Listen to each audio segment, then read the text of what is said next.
verdad es que pareciera algo lógico, pero si solamente hacemos un retroceso a unos 250 años, pues nos daremos cuenta que, bueno, incluso hasta menos, ya iré platicando eso, pues de que relativamente es poco. Sin embargo, estos movimientos en la lucha por la dignidad han venido alcanzando conquistas importantes y muestra de ello es que prácticamente en todos los estados constitucionales, en todos los estados de derecho, pues no hay una norma fundamental que no tenga reconocidos un catálogo importante en materia de derechos humanos y que además esos propios estados no participen en el concierto internacional a través fundamentalmente de las Naciones Unidas en la ratificación de distintos tratados. Entonces, ¿qué quiero decir con todo ello? Que hay un avance de reconocimiento tanto político como jurídico de los derechos humanos en fuentes constitucionales e internacionales, pero la parte del talón de Aquiles es ahora el efectivo cumplimiento de los mismos. Y ahí el derecho juega un papel también muy importante con los mecanismos de protección o con estas garantías para que efectivamente los derechos humanos se vuelvan una realidad. Entonces, esa va a ser como la parte que yo quiero analizar con ustedes, de ir contando, pues básicamente en México, cómo hemos venido transitando en los temas de derechos humanos a partir de un evento pues muy importante que precisamente en este año, en unos cuantos meses, se cumplen 10 años de lo que yo considero y muchos más, la reforma constitucional más importante que se le ha hecho a nuestra norma fundamental, pues prácticamente desde su vigencia de 1917, que es la famosa y ya a lo mejor mal llamada reforma constitucional de 10 de junio de 2011, porque evidentemente ya es un tema que ya se encuentra positivizado. Entonces, como ustedes saben, hace prácticamente 10 años se reformaron 11 artículos de la Constitución y que vienen a consolidar de cierta manera un triángulo al que yo le quiero llamar así, que son dos reformas también a la Constitución previas, incluso una de ellas, si no mal recuerdo, 4 días antes, la reforma de 6 de junio de 2011, que es la reforma constitucional en materia de amparo, y como ustedes saben, el amparo es por excelencia el juicio, o la garantía, el juicio de amparo es la garantía jurídica por excelencia en el ámbito jurisdiccional de protección de los derechos humanos. De tal suerte que esta reforma de 2011 y que después tuvo un impacto en la ley de amparo a partir del 2013, vino a darle un cariz distinto a este mecanismo de protección, insisto, el más importante desde mi punto de vista de protección de derechos humanos, y que eso evidentemente pues hace que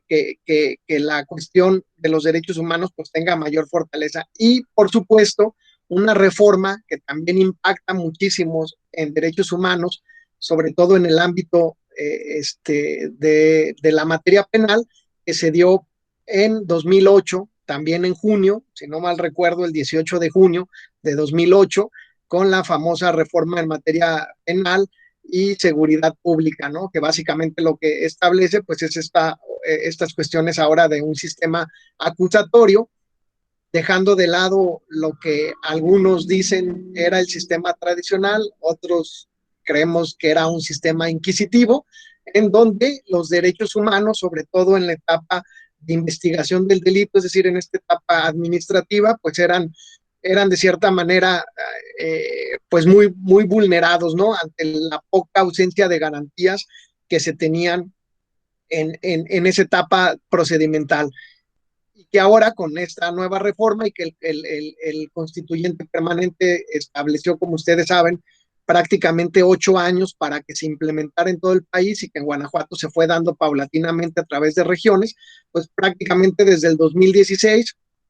ya 2017 en adelante, pues tenemos en todo el país este nuevo sistema de justicia penal que también hay que decirlo, ha recibido muchas críticas, me parece que muchas de ellas infundadas y que de cierta manera han venido a darse algunas reformas que podríamos llamar incluso contrarreformas que creo que alteran o le pegan un poco al tema de los derechos humanos, como por ejemplo, solamente señalar otra reforma constitucional al artículo 19, donde cada vez se están ampliando más los catálogos de delitos que merecen prisión preventiva oficiosa y que de acuerdo a los estándares internacionales, pues evidentemente eso atenta contra no solamente la esencia del sistema acusatorio, sino contra derechos humanos como es la presunción de inocencia y la libertad personal, entre otros. Pero bueno, básicamente eso es una parte introductoria, señalarles entonces que la reforma de 2008 en materia penal, la reforma de 2011 en materia de amparo y 4 días después la reforma integral a la Constitución en materia de derechos humanos, pues vienen a robustecer y a cambiar el paradigma jurídico, entre otras cuestiones, pues del discurso de los derechos humanos y que, como yo lo he señalado en algunas otras ocasiones, esto obligó, pues de cierta manera, ya todos los operadores jurídicos a capacitarse en temas que muchos de nosotros, y aquí ya no lo puedo decir porque no los veo, pero muchos de nosotros, seguramente, a lo mejor ustedes ya no son, pueden ser mucho más jóvenes que nosotros, a muchos de mi generación en adelante no nos tocó estudiarlo en la universidad, ¿no? En mi caso, por ejemplo, creo que la materia de derechos humanos, cuando yo estudié, era una materia optativa y que yo siempre reconozco no haberla tomado, ¿no? Porque yo tenía una visión de que los derechos humanos era una clase en donde a lo mejor nos iban a poner a hacer juegos y a ponernos canciones ¿no? De paz y de libertad y de Roberto Carlos y de tú eres mi hermano, amigo del alma y cosas así, y no alcanzaba a entender las dimensiones jurídicas hasta que pues en mi vida profesional me llevó a estar trabajando, como ustedes ya vieron en mi semblanza curricular, pues prácticamente desde hace 18 años en otra institución que es conocida como el sistema ombudsman, ahora ya por lenguaje incluyente, el sistema ombudsperson, que son las comisiones de derechos humanos que se crean también a partir del año de 1990 y que tienen autonomía constitucional a partir de 1994 y entonces podemos decir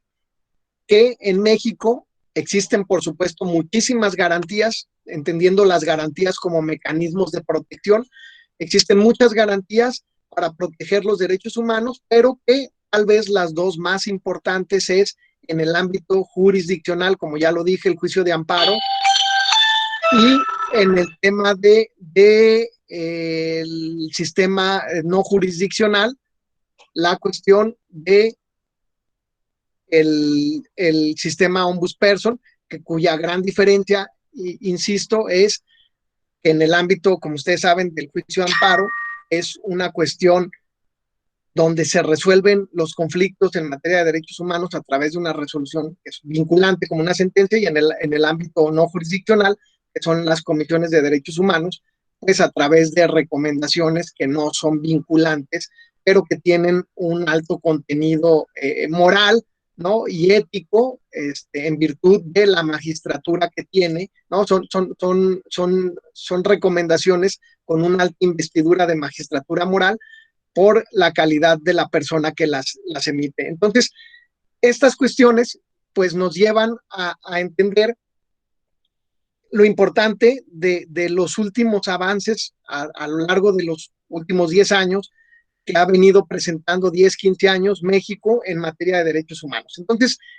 hecha esta pues relativamente breve introducción, me adentro a lo que es propiamente el tema de la reforma de 10 de junio, que, como les digo, es una reforma relativamente muy pequeña porque solamente, como ustedes saben, modificó 11 artículos, incluso muchos de ellos solamente tienen o consisten o consistieron en modificar palabras, que por supuesto va más allá de un término nominal, ¿no? Tiene una implicación filosóficamente más profunda, pero muchas veces se sustituían en algunos artículos la palabra individuo por persona,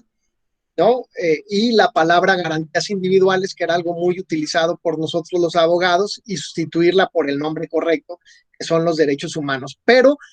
Más allá de eso, que en principio parecía, porque pues remontémonos a hace 10 años, cuando se empezaba a hablar de los alcances de esta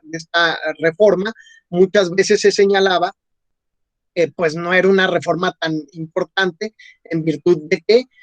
solamente sustituía palabras, ¿no? Y quedaba casi lo mismo llamarle individuo y ahora persona y garantías individuales por derechos humanos. Pero cuando se empezó a dar un estudio más profundo de los alcances de esta reforma, pues nos dimos cuenta evidentemente que no era así, que tiene, como lo hemos venido señalando, eh, profundidades que son importantes en la forma de entender los derechos humanos. Y yo lo señalaba diciendo que ahora con esta reforma a partir del 2011 implicaba una revolución copernicana, ¿no? Utilizando este término de la ciencia en el sentido de que cuando se habla de una revolución copernicana se atribuye un poco a la cuestión cuando Nicolás Copérnico había señalado que con sus estudios, ¿no? Y demostró científicamente que la Tierra no era el centro del universo, sino que era una estrella, el Sol, y que los demás planetas, incluida la Tierra, giraban alrededor de ella, y entonces eso generó un cambio de paradigma en muchas cosas para entender la ciencia. Y esto en materia jurídica, siendo este parangón, si me lo permiten, implica lo mismo porque ahora en el centro del universo se encuentran del universo jurídico, se encuentran los derechos humanos y todo el sistema jurídico debe girar en torno a su protección y a su garantía. ¿Y esto cómo sucede? Fundamentalmente con la reforma de esos 11 artículos a uno en específico, que es el artículo primero del que ustedes saben y que incluso quienes pues ya ejercen el derecho profesionalmente, se darán cuenta que incluso en un amparo ya prácticamente es imposible no señalar en los conceptos de violación el artículo primero, porque pues prácticamente va de cajón. ¿Y eso qué significa? Así como antes era el 14 y el 16, ¿no? Y que parecía que no existía otros artículos constitucionales que reconocieran de derechos humanos, antes garantías, y que casi siempre en un 90% las demandas de amparo tenían que ver con violaciones de estos dos artículos en los derechos que allí consagraban, pues ahora el artículo primero, pues prácticamente es imposible no citarlo en un tema jurídico donde se señale una posible violación a derechos humanos. ¿Y por qué digo ello? Por lo siguiente, porque como ustedes saben, este artículo lo que establece básicamente son dos cosas muy importantes. Es que México reconoce los derechos humanos de las personas que están consagrados en la Constitución, pero además en los tratados internacionales de los que forme parte, lo cual implica que se eleva a rango constitucional pues todos los tratados que reconocen normas de derechos humanos, y lo primero que nos preguntábamos era, pues entonces, ¿cuántos tratados internacionales México tiene suscrito en materia de derechos humanos, que en principio son los que reconocen normas de derechos humanos y que ahora en el rango constitucional? Y pues nos damos a la tarea de buscar, y nos damos cuenta de que son más de 170 instrumentos internacionales. Y luego nos damos cuenta que la materia que generalmente estudia a los tratados en materia de derechos humanos es el derecho internacional de los derechos humanos, y muchos abogados nos damos cuenta de que ni siquiera llevamos esa materia en la universidad, ¿no? Que es más, me atrevo a decir que todavía existen algunos lugares en donde no hay un estudio específico del derecho internacional de los derechos humanos, porque tradicionalmente se establecía que todo el estudio de los derechos humanos se daba a través de normas del derecho constitucional, por ser, por así decirlo, una de las fuentes básicas de reconocimiento de los derechos humanos, pero que ahora vemos que la propia Constitución ha señalado que no solamente tienen el mismo nivel los derechos humanos reconocidos ahí, sino los tratados internacionales que México ha formado parte. Pero incluso otro de los puntos importantes que se desprenden de este artículo es que no en sí mismo no es el tratado internacional el que cobra rango constitucional, sino las normas de derechos humanos reconocidas en tratados, que es diferente. Es decir, no todos los tratados de derechos humanos tienen normas que reconocen derechos humanos, ¿no? Obvio, la mayoría de los tratados de derechos humanos, pues reconocen derechos humanos, precisamente por eso tienen ese nombre, pero evidentemente no siempre es así y sucede lo mismo a la inversa. ¿En qué sentido?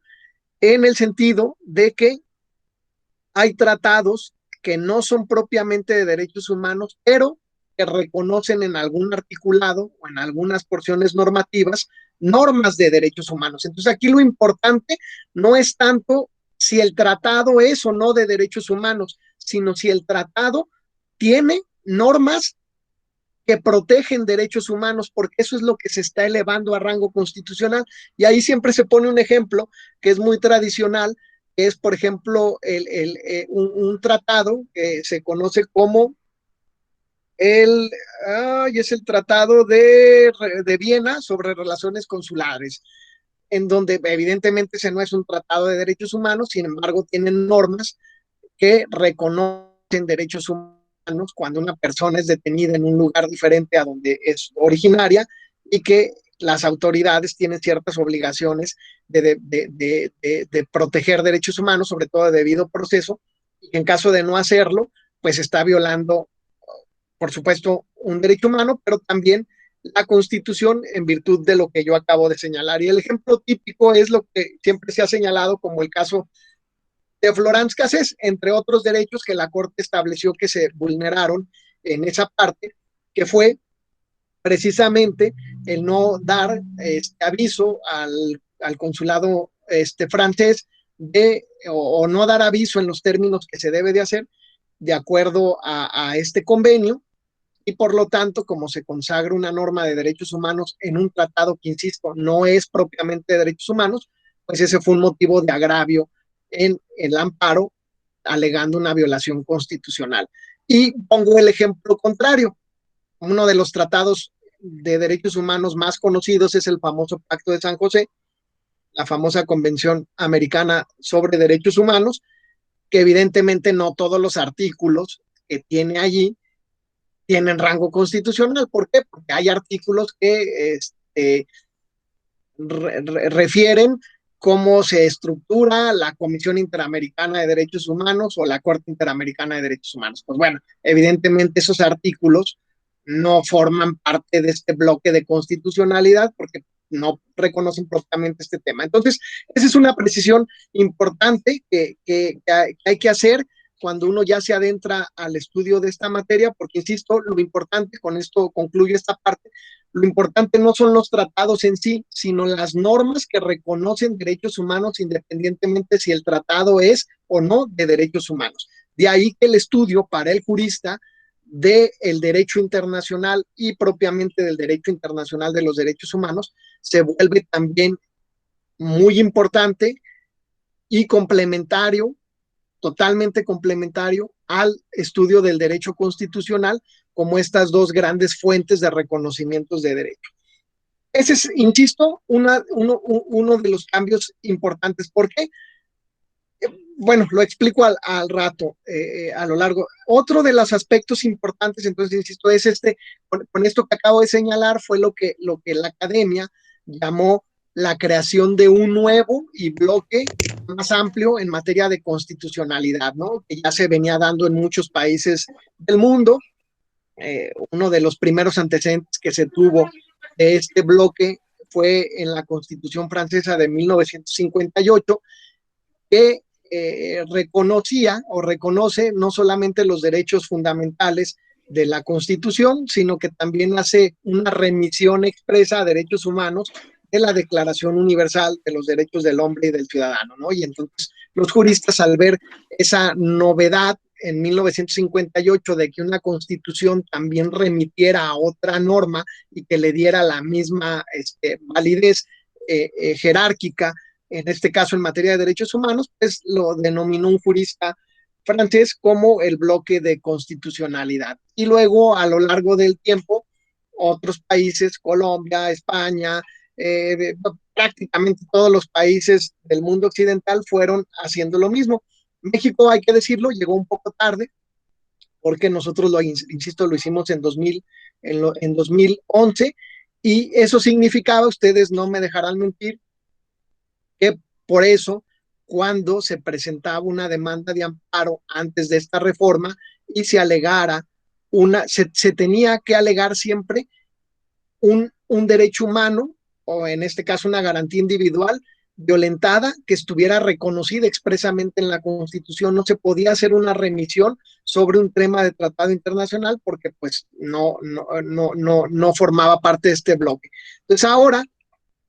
con este nuevo bloque, pues evidentemente no solamente en el amparo, en cualquier lugar en donde se busque la tutela de algún derecho humano, pues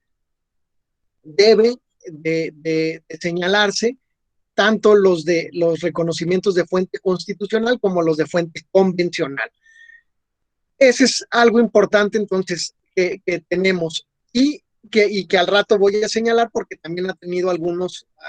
vaivenes esta cuestión que estoy diciendo, que seguramente ya algunos de ustedes estarán pensando, pero que más adelante lo voy a retomar. Y otro de los aspectos importantes que establece esta cuestión de la reforma de 10 de junio es, pues sí, reconocer ya los principios sobre los cuales deben de regirse los derechos humanos, que son la universalidad, la indivisibilidad, la interdependencia y la progresividad, que son principios que ya en el sistema de Naciones Unidas, desde 1992 prácticamente, en una conferencia que tuvo Naciones Unidas, que se conoce como la Conferencia de Viena, de donde surge un plan de acción de Viena de 1992, que quienes no lo conozcan, los invito a consultar porque se convirtió en un referente importante de Naciones Unidas una vez que ya no hay esta división pues, de bloques que duró durante la Guerra Fría, ¿no? A partir de la caída del muro de Berlín y de la desintegración de la Unión de Repúblicas Soviéticas Socialistas, que fue entre el 89 y el 91, 90, 91, es en el 92 se vuelven a reunir y dan este tipo de cosas, porque también hay que señalarlo que los derechos humanos en el concierto internacional no estuvieron ajenos a una discusión política, una visión ideológica de las dos grandes potencias que dominaban el mundo durante 45 años, que eran los Estados Unidos y sus aliados con la Unión, la URSS y el otro bloque socialista, donde incluso eso se refleja en la creación de dos tratados internacionales que hizo Naciones Unidas en 1966,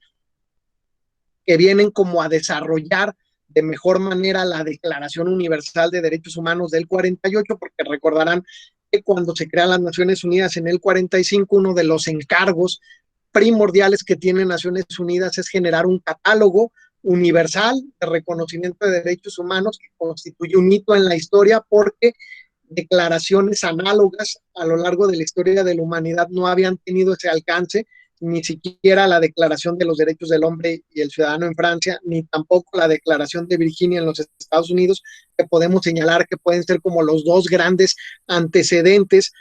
a esta Declaración Universal de Derechos Humanos del 48. Se establece esta cuestión, pero como el mundo está ideológicamente dividido, después se generan dos tratados que se conocen como pactos internacionales, muchos de ustedes los deben de conocer, que es el Pacto Internacional de Derechos Civiles y Políticos, que tiene una visión eminentemente liberal, ¿no? Más de un bloque capitalista, pero por el otro lado, otro pacto internacional de derechos económicos, sociales y culturales,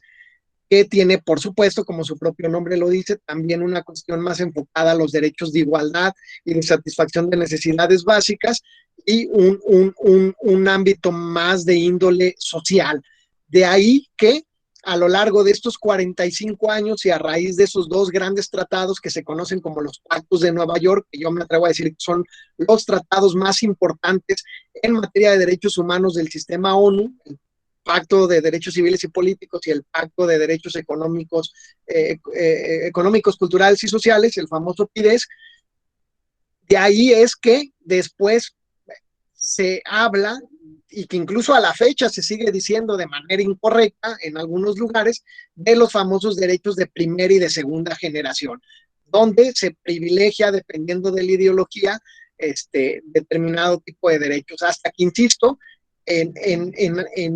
1992 las Naciones Unidas se reúnen en esta conferencia y se dan cuenta de lo no viable que es dividir y jerarquizar los derechos humanos en primera y segunda generación, porque luego los estados pues se hacían, por así decirlo, un poco patos, ¿no? Y decir, a ver, seguramente los de primera generación son más importantes que los de segunda, y entonces hay que cumplirlos porque se decía que esos derechos humanos, fundamentalmente el Estado, que es el principal órgano garante en respetarlos, cumple al no hacer nada, es decir, no torturando, no limitando la libertad de expresión, no limitando la libertad de asociación, es decir, son derechos que el Estado cumple en principio no haciendo nada. En cambio, los derechos de segunda generación, siempre se decía, son derechos en donde el Estado, lejos de no hacer, cuando no haces precisamente cuando los viola, por lo tanto ahí son derechos más prestacionales, como el derecho a la protección a la salud, a la educación, a la vivienda, a la seguridad social y entonces al acceso al agua, etcétera, etcétera, de forma tal que se llegó a decir que pues los derechos de segunda generación eran muy caros, ¿no?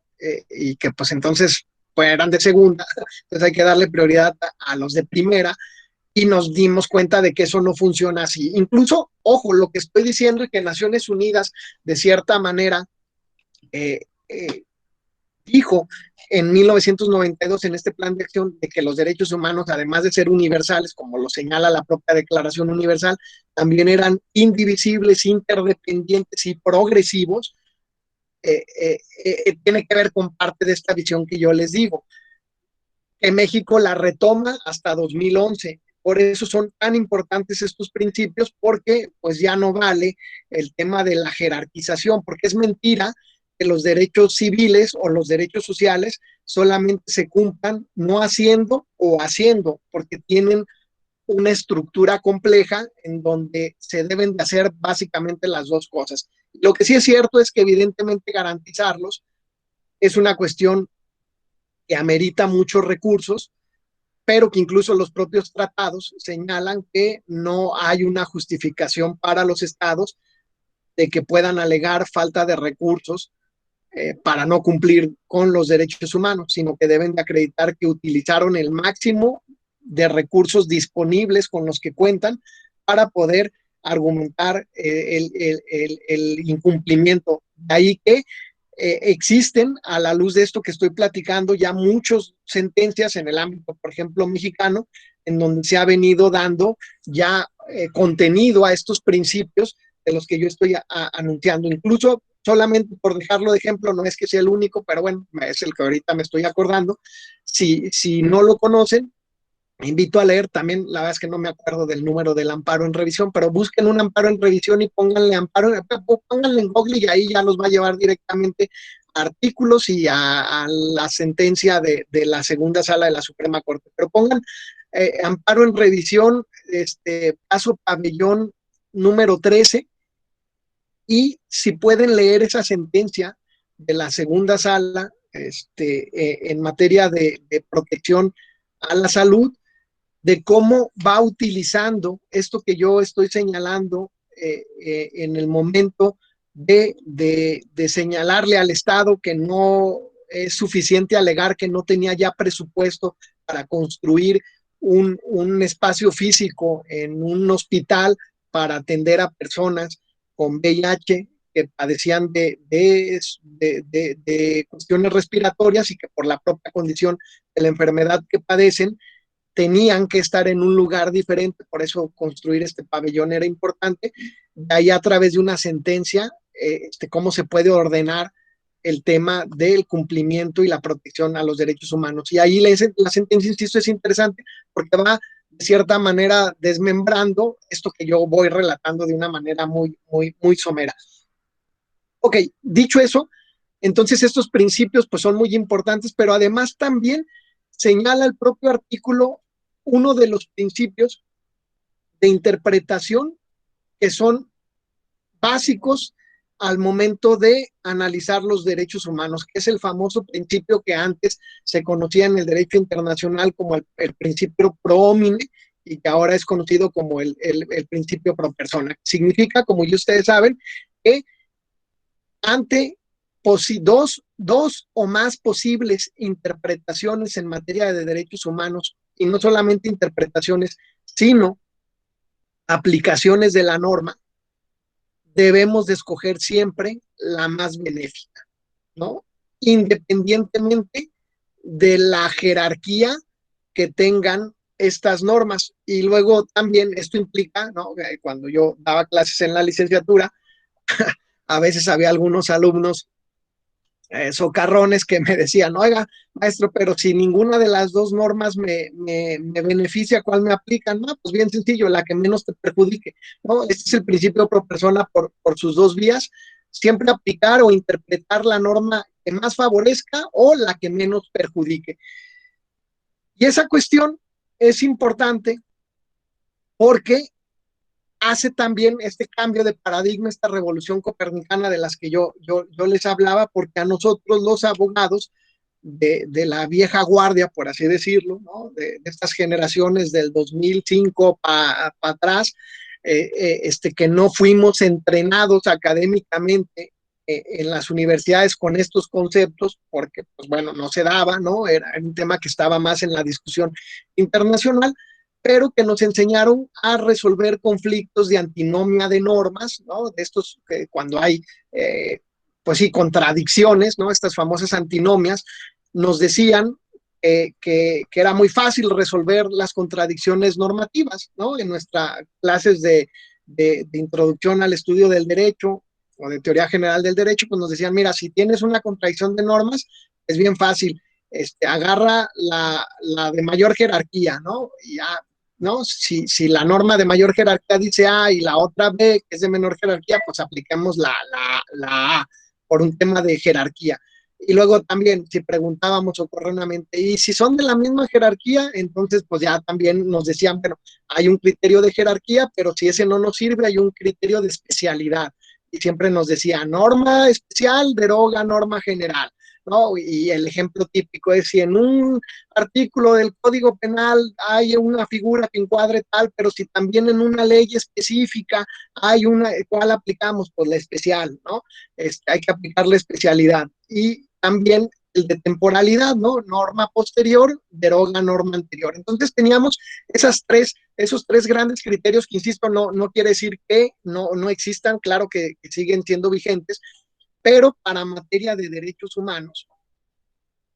ni la especialidad, ni la jerarquía, ni la temporalidad son los criterios que deben regir nuestra interpretación o aplicación normativa. ¿Cuál es la norma más favorable? Oye, pero si la encuentro en un lineamiento, ahí, oye, pero en el lineamiento, aunque diga la ley, no importa el lineamiento, porque hay que aplicar la más favorable. Entonces, eso, pues de cierta manera, también implicó un cambio de jerarquía, insisto, de paradigmas en el estudio del derecho, porque, pues, no, hay que decirlo, a lo mejor muchos de nosotros éramos muy cuadrados en esa parte y pues teníamos esa estructura mental y esto viene a revolucionar muchas cuestiones.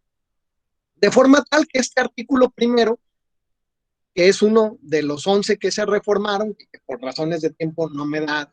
este espacio para comentar el resto, pero creo que este es el más importante. Y ahí que entonces tenemos pues estas dos grandes virtudes de esta reforma. Un catálogo de derechos humanos más amplio y más robusto porque se incorporan normas convencionales de muchos tratados que México ha suscrito, pero que además se establecen estos principios de interpretación que tienen los derechos humanos. De ahí que se hablaba, y solamente lo dejo en el tintero porque seguramente en la maestría que vamos a tener no sé cuántas horas, 40 horas o algo, podremos y abundaremos muchísimo, pero de ahí es donde empieza a surgir el tema del control de convencionalidad, que propiamente también quiero decirlo, ¿no? Solamente lo dejo ahí, el control de convencionalidad que viene siempre o que estuvo muy aparejado con la reforma de 10 de junio, pareciera que se hablaba como, a veces incluso hasta se hacían los cursos va a haber un diplomado, un seminario, algo de reforma de materia de derechos humanos de 10 de junio y control de convencionalidad, como si hubieran sido prácticamente lo mismo. Y no, el control de convencionalidad en principio no tiene nada que ver con la reforma de 10 de junio. El control de convencionalidad surge en otros lugares, ¿no? En la Corte Interamericana, incluso es un desarrollo jurisprudencial que va siendo un jurista, sí, mexicano, que era juez de la Corte en ese momento, uno de los más grandes expertos, juristas en general, y por supuesto en materia de derechos humanos en lo particular, que es el doctor don Sergio García Ramírez, que también cualquier libro que puedan leer de él es, por supuesto, recomendable. Él, siendo juez de la Corte, incluso llegó a presidirla, si no mal recuerdo, siendo juez de la Corte, cuando fue analizando algunos asuntos, fue desarrollando este criterio jurisprudencial llamado control de convencionalidad, haciendo votos particulares,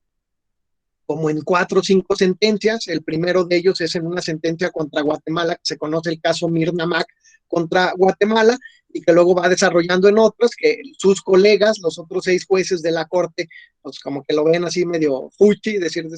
¿no? De qué nos está hablando, pero llega a ser tan convincente en la argumentación que al séptimo asunto que resuelve la Corte, donde se tiene que ver este tipo de cuestiones, que es un caso contra el Estado chileno, es el caso Almonacid contra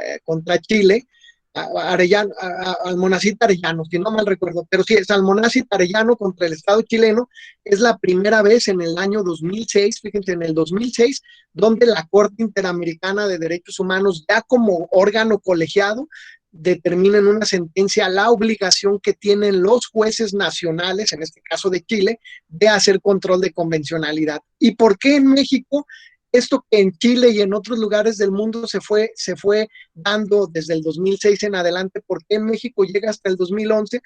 Porque hay una, de cierta manera, coincidencia o no, ¿no? Solamente lo dejo así, con entrecomillado,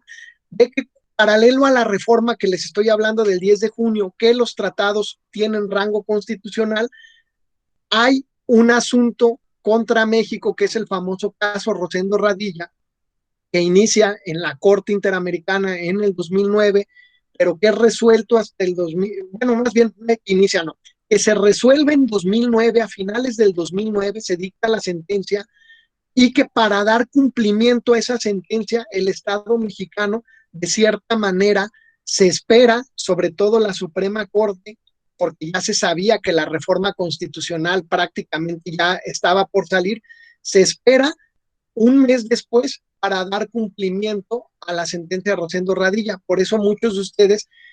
conocerán un famoso expediente, que es el expediente 912, diagonal 2010 de la Suprema Corte, que si no lo conocen, los invito a leer, porque esa resolución de ese expediente es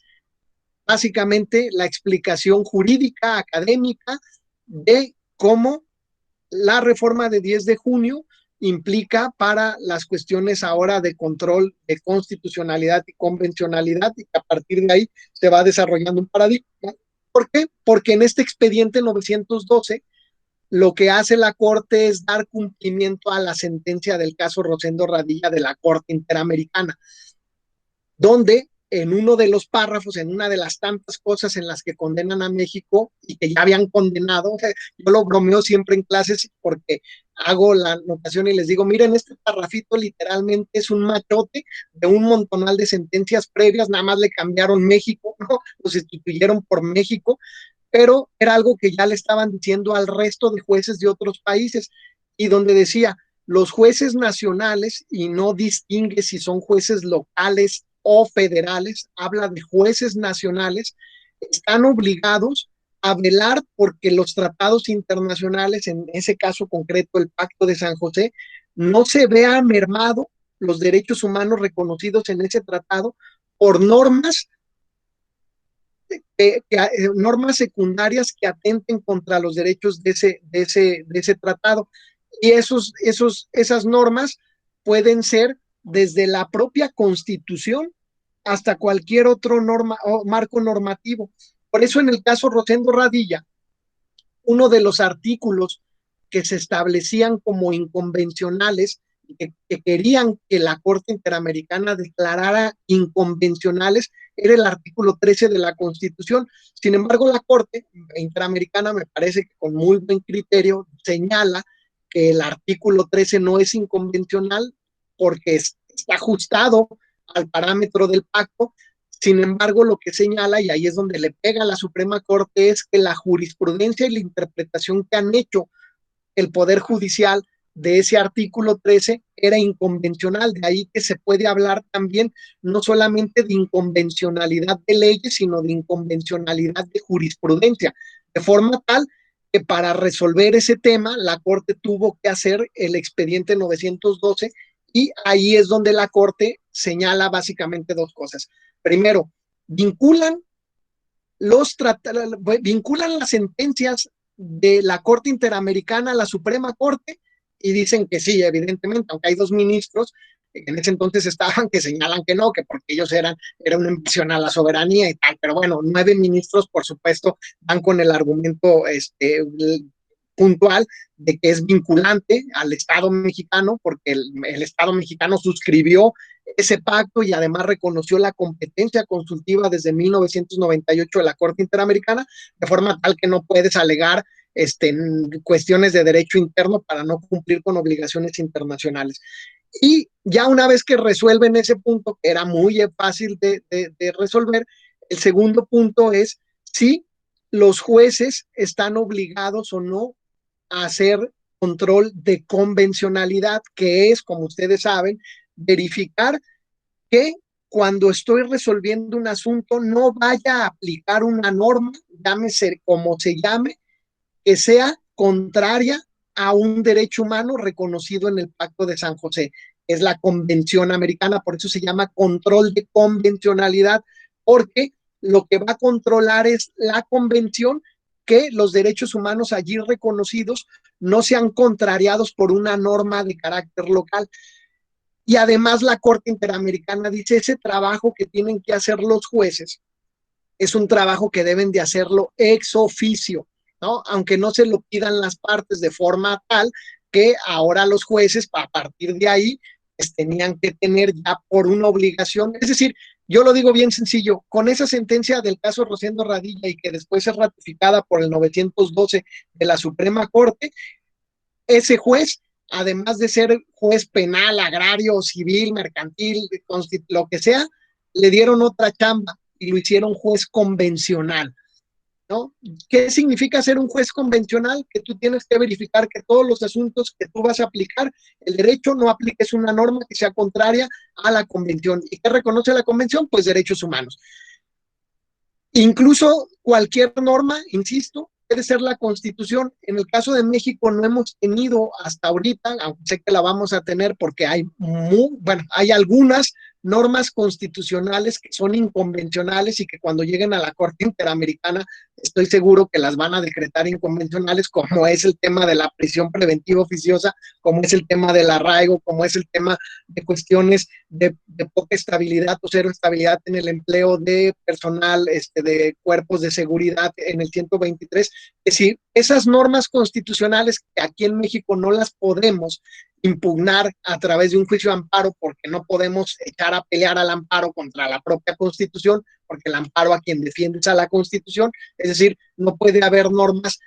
constitucionales inconstitucionales, pero a nivel externo, es decir, a nivel internacional, la Constitución es una norma sujeta a control. Y para que, pues yo sé que me creen lo que digo, porque lo saben, pero quien no me crea,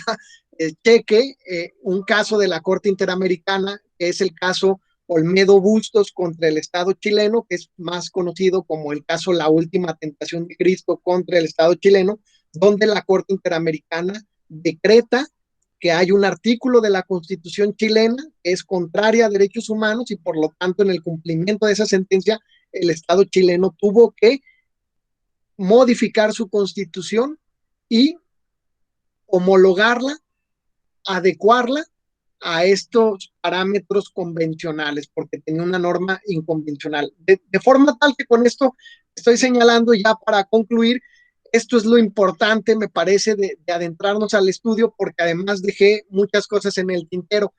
Esto que he venido diciendo tiene ciertos asegúnes que a lo largo de estos 10 años han venido a implicar sí avances en algunos casos, pero sí retrocesos también en otros, como por ejemplo el hecho de haber resuelto posteriormente, unos 4 años después, la misma Suprema Corte, una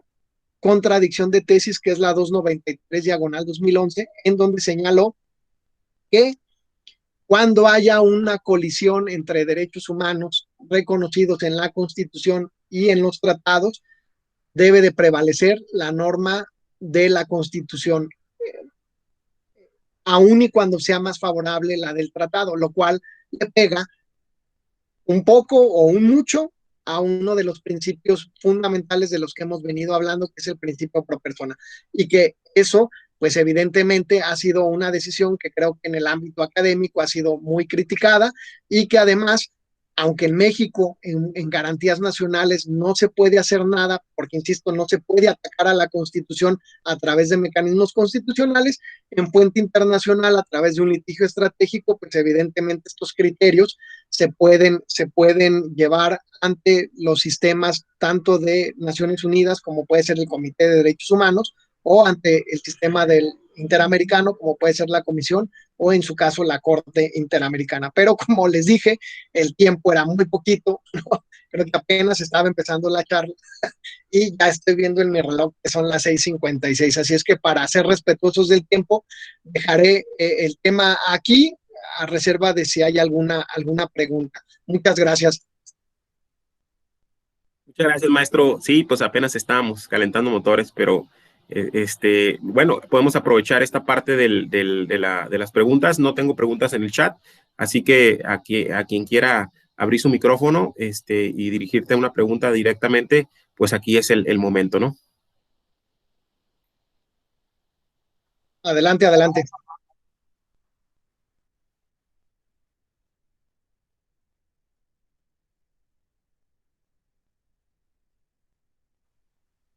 Bueno, creo que no hay, espero haber sido claro,